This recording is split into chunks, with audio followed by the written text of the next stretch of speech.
In the 1950s, smoking was sold as the ultimate symbol of sophistication. A lifestyle marketed to millions. But behind the smoke, something else lurked. Brands were advertised as doctor recommended, a calming cure for nerves. Light up, inhale, repeat. For many, 20 times a day. The industry needed people to believe cigarettes were safe or harmless enough. Smoke-filled rooms were normal. The risks were not openly discussed. The smoke residue went everywhere, into homes, workplaces, and cars.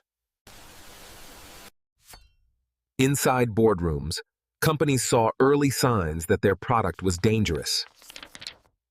Internal documents acknowledged the risk, but advertisements did not.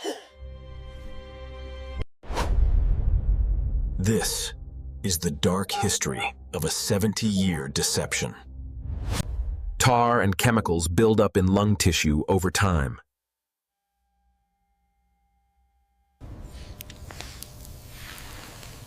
For many smokers, it started with a cough and shortness of breath. The glamorous habit began to show its cost in their bodies.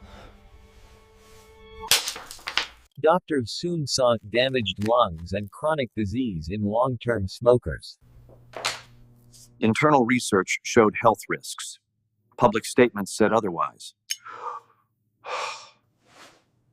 Even as illnesses mounted, the companies stayed publicly silent. People who lost their health became powerful witnesses later on. By the 50s, studies linked smoking to cancer. The industry cast doubt. Some insiders and researchers refused to keep quiet. Behind each statistic was a real person, with a family story. Dying smokers gave sworn testimony about what they had been told. Courtrooms became the place where decades of secrecy were challenged. Memos showed executives knew cigarettes caused cancer and were addictive. 7 major tobacco CEOs were called before Congress in 1994. In the 90s, states reached massive settlements to recover healthcare costs. Lab tests documented thousands of chemicals, including known carcinogens. The science was clear long before public messaging admitted it. For decades, companies prioritized profit over honest warnings. Documents from the 60s acknowledged nicotine's addictive properties. Millions struggled to quit a product designed to keep them hooked. Diseases like emphysema permanently damaged lung function. Hospital wards filled with patients whose illnesses were linked to smoking. For many, nicotine dependence felt woven into their daily routine. Legal systems moved slowly compared to the speed of the epidemic. Lawyers amassed mountains of records to prove what companies knew. When cigarettes lost appeal, the industry shifted toward e-cigarettes. The technology changed. The core business model didn't. Marketing plans revealed deliberate, youth-oriented strategies. Promotions sometimes blurred the line between entertainment and advertising. Flavored products made nicotine attractive to a new generation.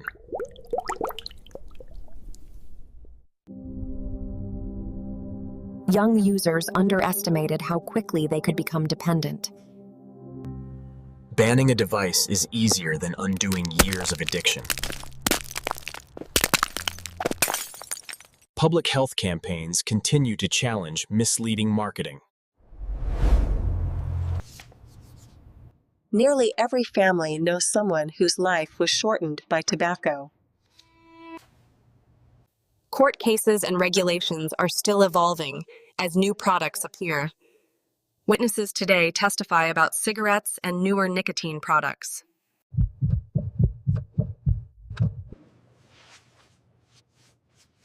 Lobbying remains a powerful force in shaping policy. In many cities, ads are restricted, but nicotine remains accessible. Production lines shifted to whatever would keep revenue flowing.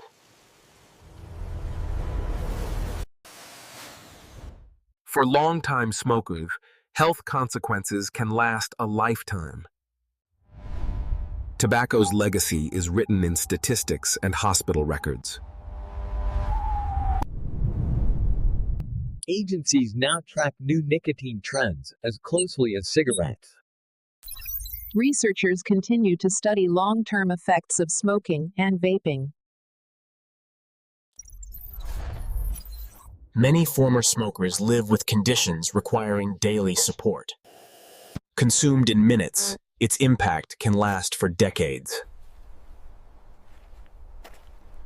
Rulings have acknowledged the industry's role in misleading the public.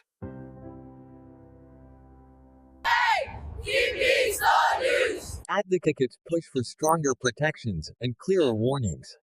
Legal liability is one part. Changing behavior is another. For many families, those changes came too late. Some plants have closed. The business keeps adapting. Today, old cigarette ads are museum pieces, warnings from another era. Public smoking bans have improved air quality in many places. Graphic warnings aim to cut through decades of seductive branding.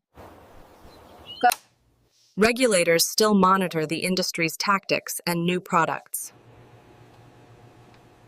We now know more about tobacco than ever before.